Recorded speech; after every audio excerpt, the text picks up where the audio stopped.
नमस्कार बच्चों। आज का शॉर्ट क्वेश्चन आप सभी देख सकते हो। प्रकाश का व्यतिकरण क्या होता है? What is interference of light? बच्चों, पिछले भाग में मैंने आपसे कला संबद्ध स्रोत के बारे में चर्चा किया था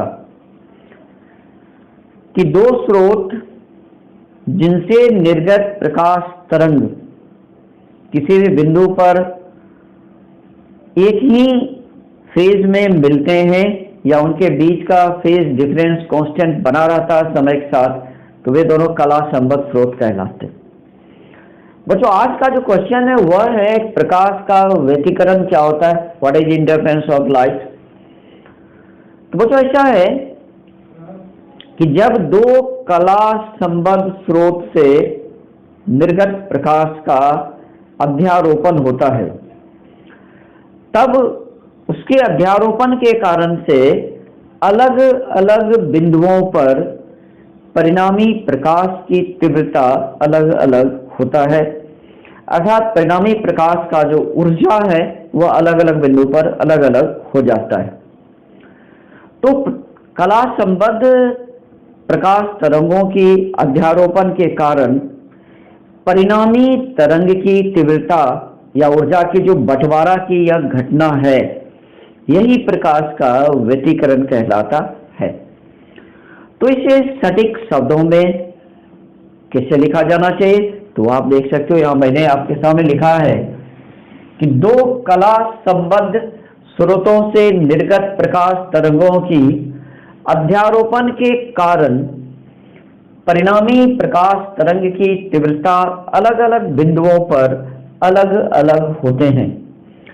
परिणामी तरंग की तीव्रता या ऊर्जा का वितरण की यह घटना प्रकाश का व्यतिकरण कहलाता है। बच्चों, ये जो प्रकाश का व्यतिकरण है, इंटरफेरेंस ऑफ लाइट है, इसके कई के प्राकृतिक उदाहरण देखने को मिलते हैं। सबसे पहले तो ये कि ये जो साबुन की झाग की झिल्ली है, यानी जो फेन होता है उसकी जो झिल्ली होता है, उसे आप देखेंगे तो वह रंगीन दिखता है, वह कलरफुल दिखता है। बच्चों, यह घटना प्रकाश का व्यतिकरण के कारण से होता है। पानी पर यदि किसी ऑयल को छिड़क दिया जाता है या ऑयल का लीकेज हो जाता है, तो फिर वहां पर जो एक लेयर तैयार होता है, एक परत तैयार होता है, वह झिल्ली रंगीन दिखता है और यह भी प्रकाश का व्यतिकरण के कारण से होता है। कई की चिड़िया हैं जिनकी पंख को आप देखेंगे तो रंगीन दिखता है, साथ ही साथ अलग अलग दिशा से उसके रंग भी बदल जाते हैं। जैसे पीकॉक के पंख का कलर आप देख सकते हो। तो बच्चों, ये जो घटना होती यह भी प्रकाश का व्यतिकरण के कारण से होता है।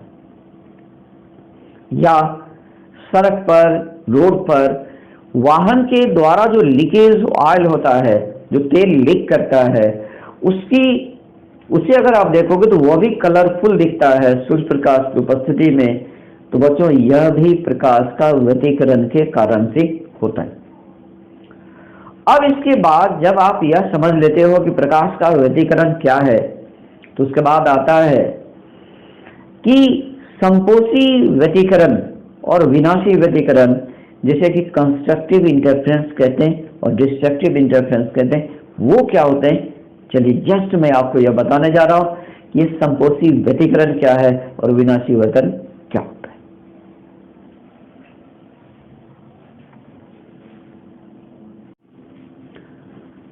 संपोषी व्यतिकरण, कंस्ट्रक्टिव इंटरफेरेंस। तो बच्चों, ये क्वेश्चन आप देख सकते हो कि संपोषी व्यतिकरण क्या होता है, व्हाट इज कंस्ट्रक्टिव इंटरफेरेंस। तो बच्चों, ऐसा है कि जब व्यतिकरण की घटना में दो अध्यारोपित तरंगें एक बिंदु पर एक ही कला में मिलते हैं, अर्थात उनके बीच का फेज डिफरेंस 0 डिग्री होता है, तब उस बिंदु पर परिणामी तरंग की तीव्रता या ऊर्जा महत्तम होता है और यह संपोषी व्यतिकरण कहलाता है। तो बच्चों व्यतिकरण की घटना में जब दो प्रकाश तरंग एक ही कला में मिलते हैं, अर्थात उनके बीच का कलांतर 0 डिग्री होता है, तब उस बिंदु पर परिणामी तरंग की तीव्रता या ऊर्जा महत्तम होता है। इस घटना को संपोषी व्यतिकरण कहा जाता है। और दूसरी तरफ एक और क्वेश्चन होता है कि विनाशी व्यतिकरण क्या होता है, डिस्ट्रक्टिव इंटरफेरेंस क्या होता है। तो बच्चों व्यतिकरण की घटना में जब दो अध्यारोपित तरंग विपरीत कला में मिलते हैं, विपरीत कला यानी 180 डिग्री की फेज डिफरेंस पर मिलते हैं, तब उस बिंदु पर परिणामी तरंग की तीव्रता अर्थात ऊर्जा न्यूनतम होता है, सबसे कम होता है। इस घटना को विनाशी व्यतिकरण कहा जाता है और इसे डिस्ट्रक्टिव इंटरफेरेंस कहते हैं। तो आइए बच्चों क्या लिखा जाना चाहिए वो भी आप देख लो। मैंने यहाँ स्पष्ट किया है कि व्यतिकरण की घटना में जब दो अध्यारोपित तरंगे एक बिंदु पर एक कला में मिलते हैं, तब उस बिंदु पर परिणामी तरंग की तीव्रता अर्थात ऊर्जा महत्तम होता है। इसे संपोषी व्यतिकरण कहा जाता है।